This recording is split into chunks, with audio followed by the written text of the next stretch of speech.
and it seems like it's going to split. I don't think most people are recognizing this, but the white girls are ready to end this whole deal and sign the deal. They don't want to strike. The black girls are still holding out and they're oppressed, and they want to play this to the bust. You got Kelsey Plum, you got Breanna Stewart basically saying, hey, look, we need to play this season. It's important. We don't need to strike. And then you have the greatest season in women's basketball history. Record television ratings, sold-out arenas from coast to coast, charter flights, an entirely new mainstream audience tuning in every single week. By every measurable metric, the WNBA just experienced a cultural and financial explosion that nobody saw coming. And now, a faction operating at the very heart of the Players' Union is quietly working to burn all of it down. The WNBA Players Association officially opted out of their collective bargaining agreement. On paper, that sounds like routine labor business, a standard negotiation over wages and working conditions. But what is actually happening inside that union right now is anything but standard. The facade of solidarity is cracking in real time, and the players who stand to lose the most are not the ones making all the noise. The commentary coming out of the sports media world right now is impossible to ignore. The picture being painted from multiple independent sources is the same, a union that is not on the same page, pulling in completely opposite directions at the worst possible moment.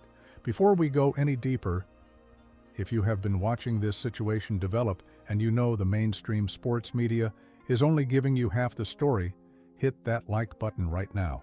Because what we are about to lay out is the analysis the major networks do not have the courage to publish. To understand what is genuinely at stake here, you need to understand the economic history of this league. For 25 years, the WNBA operated at a structural loss. The NBA absorbed those losses year after year, essentially subsidizing the entire operation just to keep it alive. During that entire era, the players had almost no meaningful leverage in any collective bargaining situation. The product was not generating independent revenue. The audience was not large enough to give the union a credible threat. Then, Caitlin Clark stepped onto an NBA arena floor in a WNBA uniform, and the entire economic equation flipped overnight. Regular season games became national television events. Ratings that the league had never come close to achieving became routine. Sponsorship money flooded in. New arenas started selling out in markets that had never shown sustained interest before. For the first time in league history, the players had genuine, undeniable leverage at the bargaining table. The owners needed the product. The networks needed the product. The moment an entire generation of union leadership had been waiting for had finally arrived, and a faction of veteran players is systematically wasting it. Not because the core demands are unreasonable. Better salaries, improved travel standards, and housing support are legitimate issues that deserve to be addressed. The problem is not what is being asked for. The problem is who is driving the strategy, what they are willing to sacrifice to win, and whether winning the negotiation is even the actual goal. Because when you look at the internal fractures now becoming public, a much more troubling picture comes into focus. When the people your union is supposed to represent, the middle-tier players, the rookies, the women grinding on $80,000 to $100,000 a year, are openly saying they cannot survive a work stoppage, you do not have a unified labor movement. You have a leadership apparatus that has lost contact with the members it claims. Listen, Whitlock kept it real. I cannot believe the way these ladies are going about this. The WNBPA is an absolute disaster. They're not on the same page. They have no idea what they're doing. They have their own players that they are representing coming out and calling them greedy and selfish. You have players coming out saying, I want to play. You have middle tier players and rookies saying, I can't afford a lockout. I'm scared. All of this stuff. The WNBPA, this has been a debacle. This has been a joke. Think about what a lockout actually means for that middle-tier player. She is not insulated by a lucrative overseas deal during the off-season. She does not have a multi-million-dollar endorsement portfolio providing a financial cushion. She relies on those game checks to cover rent, to cover groceries, to cover the basic infrastructure of her life. For her, a work stoppage is not a calculated tactical maneuver, it is financial devastation. And the loud, aggressive voices driving the union's public strategy do not seem to care about her situation at all. Drop your honest take in the comments right now.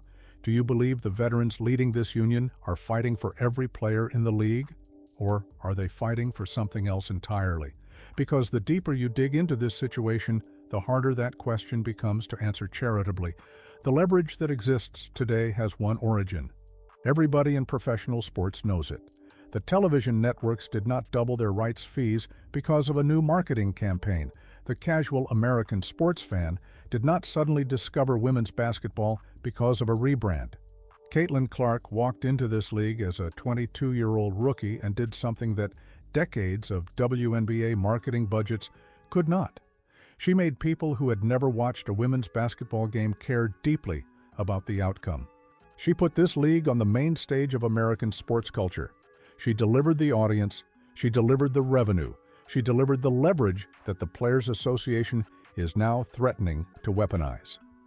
And a faction of veteran players watched every single moment of that rise, and they resented it deeply. For years, these veterans were the undisputed culture setters of their sport. The league's identity was built around their narratives. They set the tone, dictated the priorities, and expected a certain deference from anyone who walked through the door. Then a rookie from Iowa arrived who did not fit the existing mold, who did not conform to those hierarchies, and the entire gravitational center of the sport shifted away from them.